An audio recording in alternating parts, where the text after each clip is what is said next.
Jack's gritty mix, start by placing a screen over the hull of a clean pot. You'll want to make sure you have enough soil on hand, so measure the volume of the pot. You can use Bonsai Jack's soil calculator to help if needed.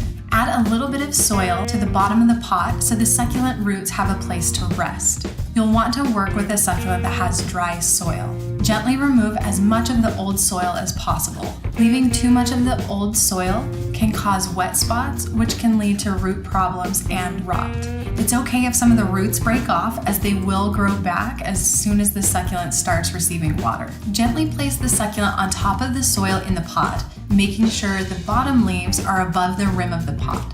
Hold the succulent in place with one hand while pouring soil in with the other. You may find it's helpful to mound the soil a little bit around the succulent. Gently press down on the soil and then use a chopstick to get the soil in between the roots and eliminate any air pockets. Water your succulent thoroughly, making sure to get all of the soil wet.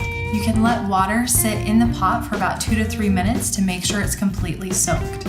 Make sure you let the soil dry out completely before you water again. Let the succulent recover for 2 to 4 weeks before handling. Just give it sunlight and water. Repotting a plant with a poor or damaged root system can be an issue. Make sure that you repot the succulent as soon as possible and let it recover in the premium mix.